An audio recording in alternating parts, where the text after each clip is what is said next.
I'm Becky. And I'm Marco. We're here for the Living Clay Company to demonstrate how easy and simple it is to mix Living Clay Detox powder into a pre-mixed liquid form.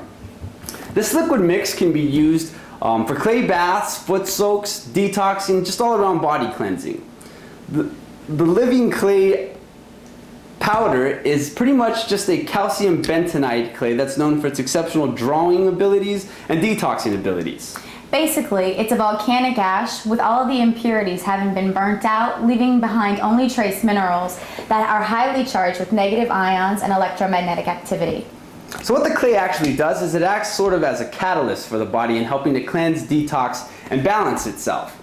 Now, since all clays are a little bit different, the instructions we're about to give you are specific to the Living Clay brand of calcium bentonite clay. When mixing your powder to a liquid consistency, you're always going to use the rule of thumb, 8 parts water to 1 part clay powder. Okay, so we're going to demonstrate this using a 16-ounce food-grade plastic container. You can also use a glass container if you like. Just make sure you have a plastic lid for your container when you're ready to store it. So I've already filled this container here with about half full with water. I'm going to use a plastic funnel and a plastic tablespoon to put the clay into the water. Now, 2 tablespoons is going to equal 1 ounce. So for this particular mixture of 16 ounces, with my ratio in mind, I'm going to use 4 tablespoons, which is going to equal my 2 ounces of powdered clay. I'm going to lightly tap it on the side of the funnel. And the purpose of the funnel is just so that my clay doesn't get clogged in the spout of my bottle on its way down. One last heap. There we go. Then we're going to go ahead, I'm going to put the lid back on and just give it a rigorous shake here. Shaking it will just allow the clay to settle throughout the water and prevent it from clumping together.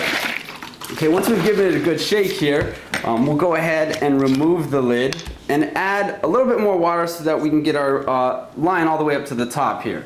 When you're pouring, just make sure you leave a little bit of room at the top. That'll just allow room for when you shake it, the clay to move around a little bit. Okay, so we got that to the top. I'm going to put the lid back on, give it one last shake so we get the clay all throughout the water, and then we're going to let it sit.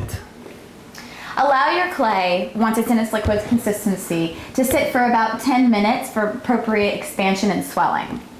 By the way, when you're storing your liquid clay, you can keep it in the cabinet, your pantry, you can even keep it in your refrigerator. Again, the clay's been around for more than 43 million years, so storing it is not going to do any harm to it. It's going to stay fresh for months. When you're finished using your bottle of liquid clay, you may find that there's some sediment that's settled on the bottom. Go ahead, add some more water to it, give it another good shake, and pour it on your plants because they benefit from the trace minerals too. So there you have it. That's how simple it is to mix the Living Clay Detox powder into a liquid form. If you have any other questions, you need any more information about the calcium bentonite clay, we recommend the website www.aboutclay.com, or you can visit us at our website, which is livingclayco.com. Again, that's livingclayco.com. There you can see our complete line of clay-based products. Remember, you can safely detoxify your body using a 9.7 pH Living Clay. While you're on the website, make sure you pick up a copy of Perrier's book, Living Clay, Nature's Own Miracle Cure. It's by far the definitive resource on anything you'd like to know about calcium bentonite clay. So I guess that about wraps it up for you and I. All we have left to say is, go get some clay.